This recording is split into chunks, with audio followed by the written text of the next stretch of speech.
Good afternoon, everyone. It is the Wednesday after the crazy WrestleMania weekend. It's me, Dennis, aka the D-Train, in the house.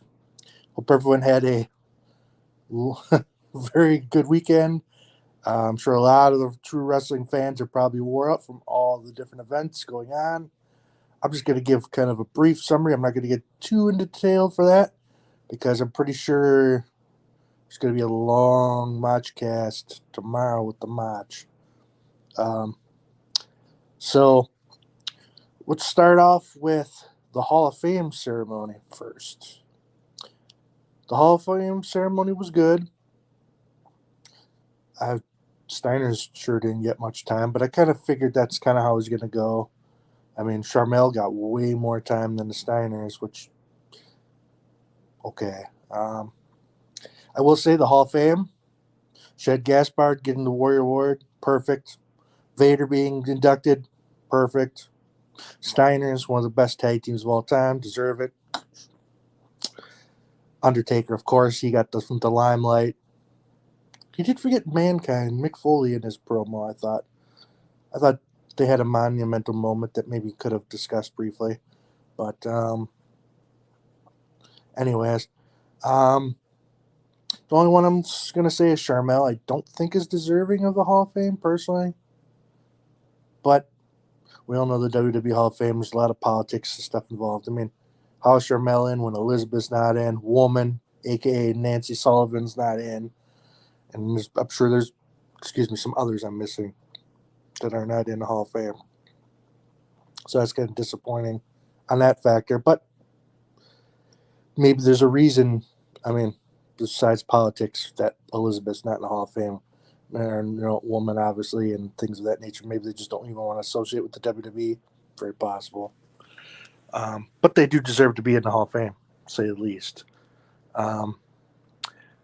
Now, for those that didn't see the Ring of Honor card on Friday, their Super Card of Honor, very good show.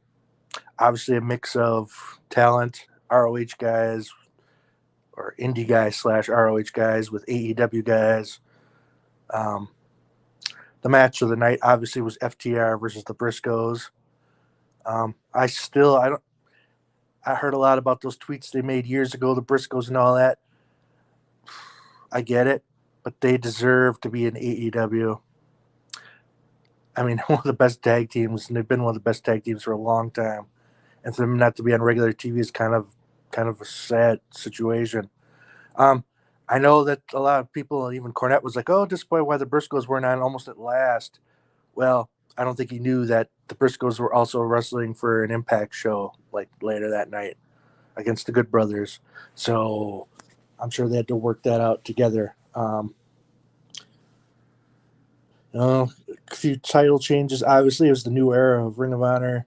The main surprise at the end was Samoa Joe, which was perfect.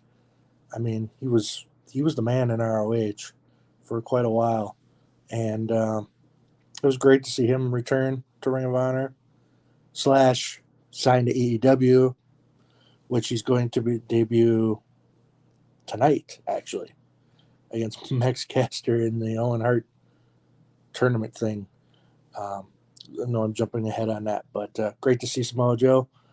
Perfect for AEW. I mean, obviously, since ROH does not have a TV deal yet, or however all the details are with that, it makes sense to incorporate AEW and ROH together and have ROH guys, title matches and stuff on AEW. It kind of keeps the name out there and things of that nature. So it's a very good move. I'll be very interested to see how Ring of Honor continues. And we'll go from there. I did not watch the NXT Stand and Deliver. Sounds like a lot of people didn't. Their timing was weird. It was like early in the day, and some people hadn't recovered from the night before. I mean, I watched the ROH pay-per-view and then had to go back and try to watch the Hall of Fame, which I didn't end up watching until Saturday, most of it. So I didn't, yeah. Night 1 WrestleMania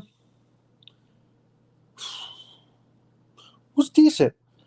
Rick Boogs got injured in the first match, tore his quad and like his patella tendon. He's going to be out for a while. I'm not sure if that cost them. I don't think they were going to win the tag titles anyways. But it did change how the match went just a little bit. Sorry, I'm not going off a script here. I'm just kind of remembering.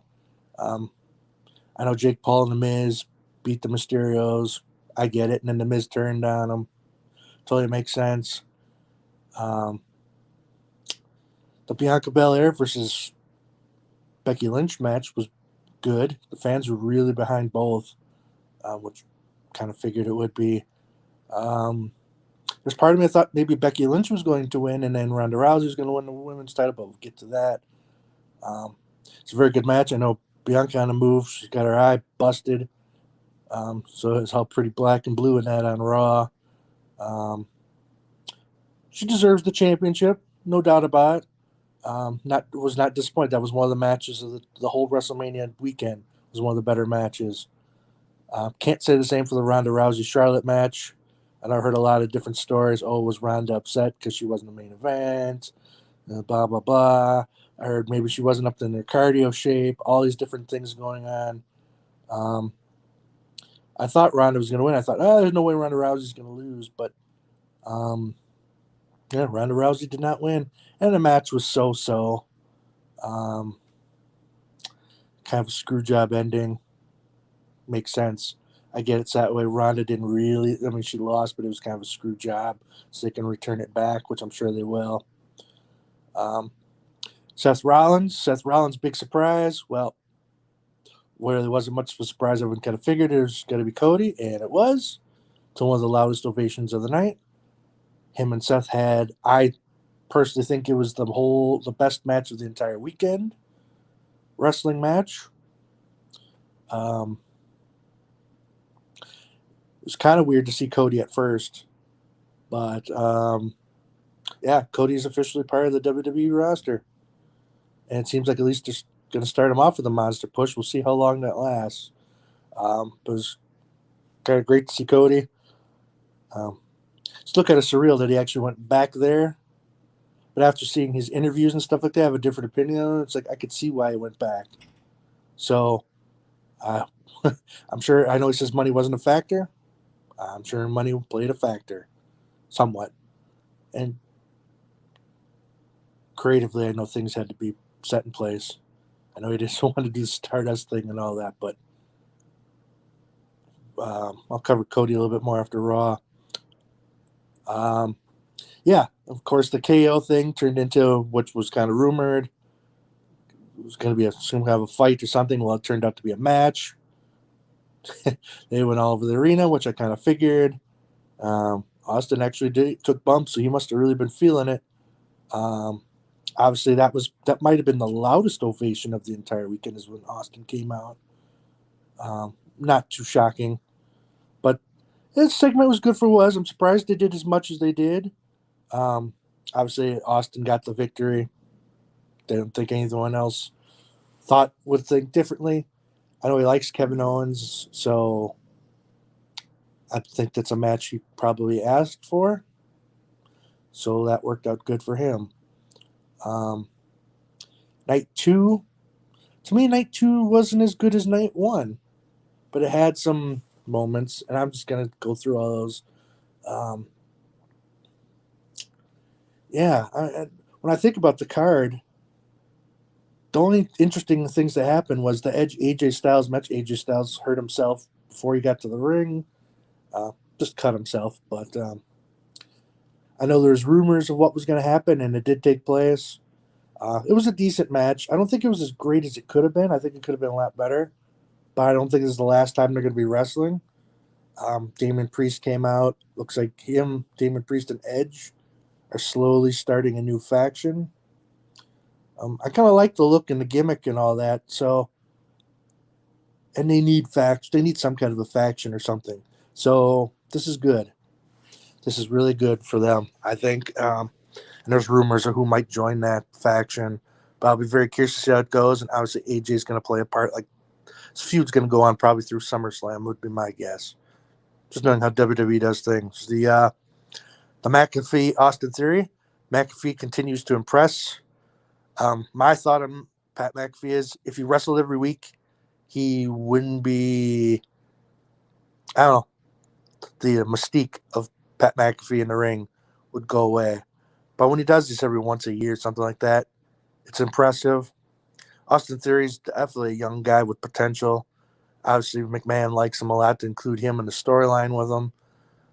I don't know if Austin Theory's a future world champion. I guess we're going to find out. Pat McAfee won. And then him and Vince got into it. It teased a little bit. And yes, Vince McMahon wrestled Pat McAfee. Really wasn't much of a match. The fans popped for it. For Vince getting in the ring at 77, 78 years old. Pretty crazy to think. Yes, Vince went over on Pat McAfee, but it all worked out because Stone Cold came out. Night 2 came in, stunned McAfee, stunned Vince, stunned Byron Saxton, stunned Pat McAfee, drank some damn beers, and did his thing. Fans ate it up. Fans loved it. Yeah. I don't even want to cover the Johnny Knoxville match. It was entertaining, but I don't know. I have mixed emotions about that match. The main event was obviously the title versus title match. Now, I thought, of course, not knowing if The Rock was actually going to be able to wrestle next year, and that I thought Roman Reigns was going to win, which he did, because Brock doesn't always stick around. I thought The Rock was going to come out the end, and maybe they'd have a little promo or something kind of building towards next year. Did not happen. Roman Reigns won the title. There's rumor that perhaps he dislocated his shoulder or something, that Kimura lock move. Not entirely sure. He did seem to be favoring a little bit on Raw, but it could be all just part of the story. Not entirely sure. Overall, though, I know they didn't always have the best matches, but just for entertainment value and from what I saw, I give it about a B- for both nights overall. I mean, there wasn't like, oh my God, match of the year candidates or anything like that. But for WWE and WrestleMania, considering the build and how it was, the card was better than I thought it would be for that. Now, Raw, oh boy. After Cody Rhodes' beginning segment, which he obviously is trying to come back to win the title, which his dad couldn't do in the WWE. Boy, that card really went down the drain.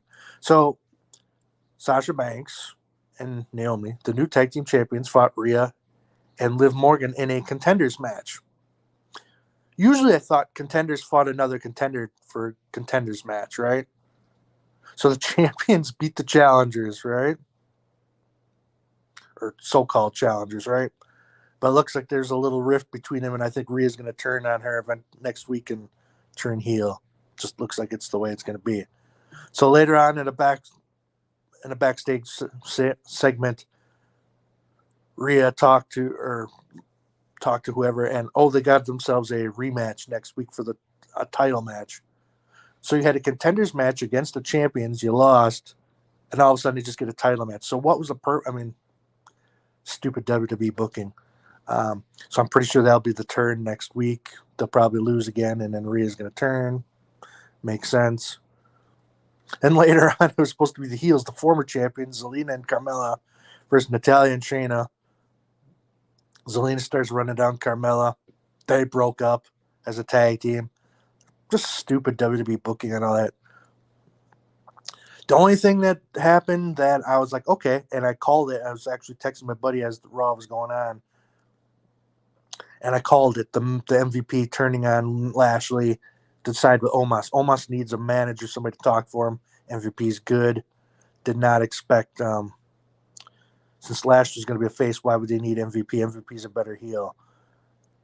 Although I think Lashley still needs a mouthpiece, but not as bad as Omos does. Oh, my God. So, yeah, overall, Raw was just kind of, I don't know, it just wasn't that big. Oh, yes, forgot. The Ezekiel segment with like Kevin Owens that comes out, and I think everyone at first was like, who in the hell is Ezekiel? Turns out it's Elias with his new gimmick, and his gimmick is that he's playing that he's Elias's twin brother or something. Terrible. Just terrible. I feel bad for Elias. I don't know if he's the best worker, but he was very entertaining as the Elias character. And, yeah, I got a feeling he might get released later this year. I hope I'm wrong, and I don't want him to be released, but it sure seems like that could be the way they're going. So Raw was pretty disappointing overall. WWE went back to beat WWE, I guess. The Cody segment was the only thing really worth a damn, honestly. So